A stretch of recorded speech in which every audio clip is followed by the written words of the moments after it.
The rhythmic sound of the heartbeat filled the small room. Clara felt the cold of the stethoscope on her chest while the doctor, with sad and focused eyes, watched the monitor next to him. There was something in the doctor's expression that made her hold her breath. The moment seemed to lengthen, as if the world was trying to prepare Clara for what was to come. "Clara, the tests revealed something we need to talk about." "Calm down," the doctor began with a calculated kindness. But that only deepened the fear that was forming in Clara's stomach. "Unfortunately, the tumor is not operable. It's at a very advanced stage," he added. "I'm very sorry."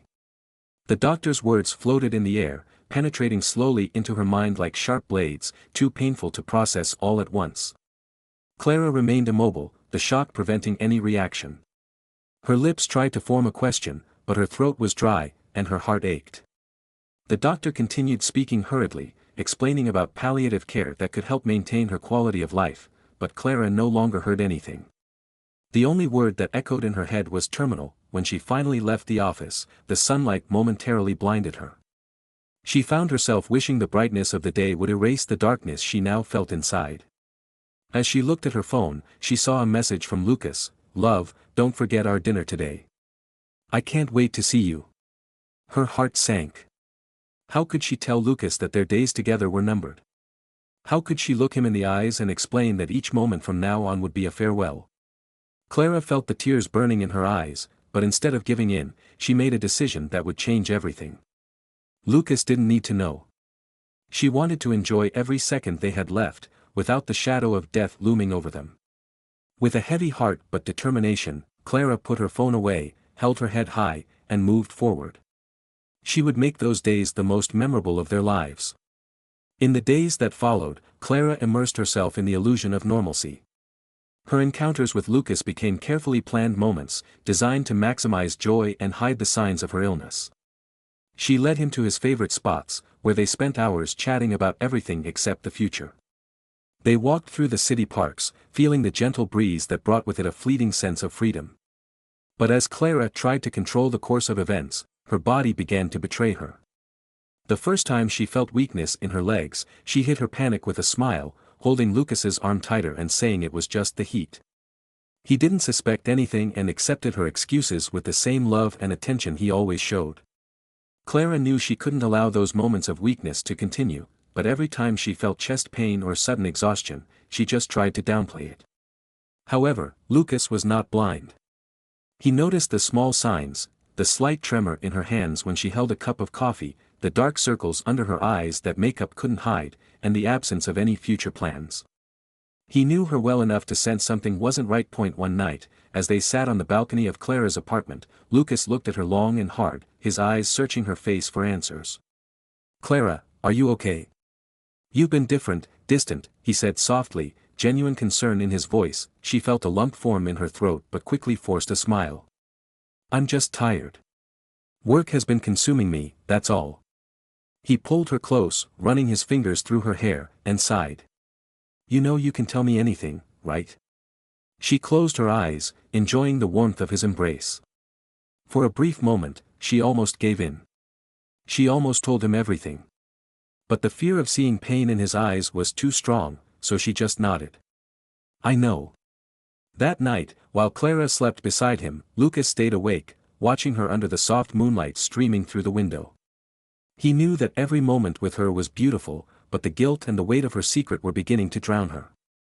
Still, she resisted. She rose quietly from the bed, went to the bathroom, and looked at herself in the mirror. The paleness of her face, the tired look in her eyes, everything indicated that her time was running out. Yet, she smiled, not for herself, but for the man she loved unconditionally, and who, for now, she could keep in the dark. They still had time, and she would do her best to make every second count. The sun was high in the sky when Clara and Lucas arrived at the restaurant for dinner. It was one of those cozy places that Clara loved, enchanted with soft lights and intimate tables. She wanted that night to be special, a quiet moment in the middle of the storm that was forming in her life. But behind every smile she gave Lucas was the constant reminder that time was running out. The night started well, with laughter and light conversations. But Clara already felt the first signs of exhaustion. Her head felt heavier than normal, and the food she once enjoyed now caused her nausea. She pretended everything was fine, but her body slowly began to betray her effort. When Lucas got up to go to the bathroom, Clara closed her eyes for a moment, trying to breathe deeply and relieve the dizziness. However, when she stood up to adjust her chair, Clara felt a sudden emptiness in her legs.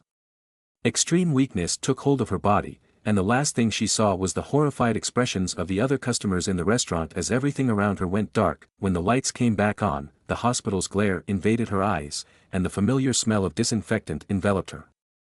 Clara blinked, trying to piece together what had happened. Her thoughts were confused, and reality seemed blurry. But then she saw Lucas's face next to her. The concern in his eyes was evident, his jaw clenched as if he were trying desperately to maintain control. "Clara, what's going on?" His voice was a whisper, laden with a pain Clara had never seen before. She opened her mouth to speak, but before she could say a word, a doctor entered the room.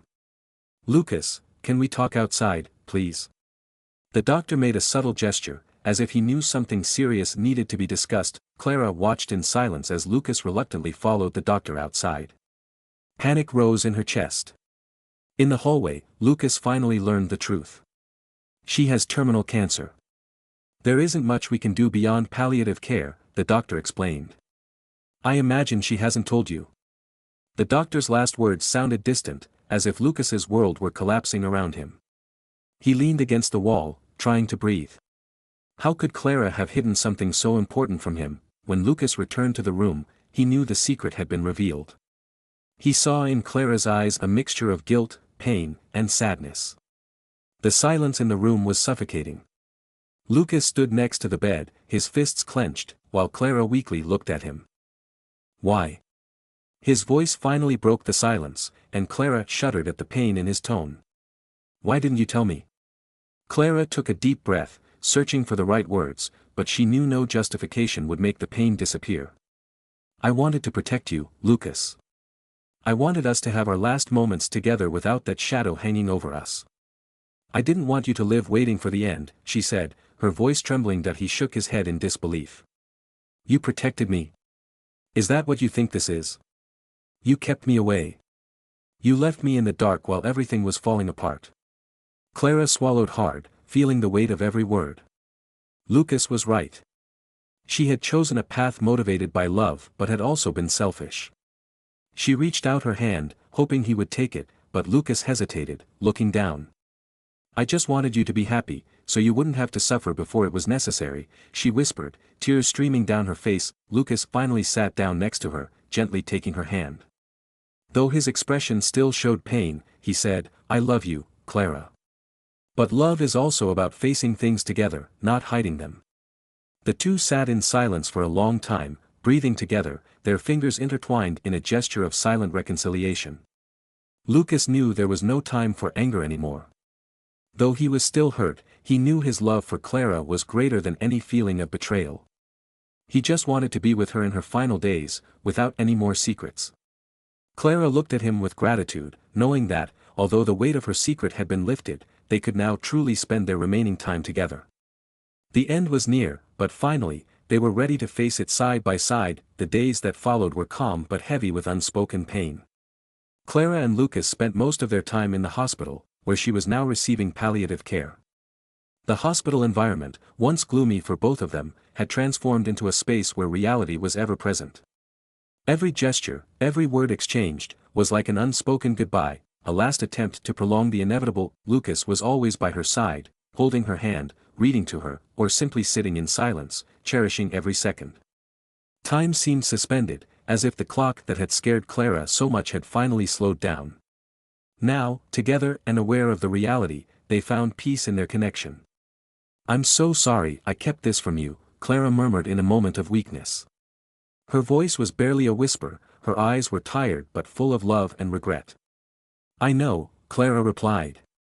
Lucas gently squeezed her hand with more strength. And you? I forgive you. I just want to be here with you.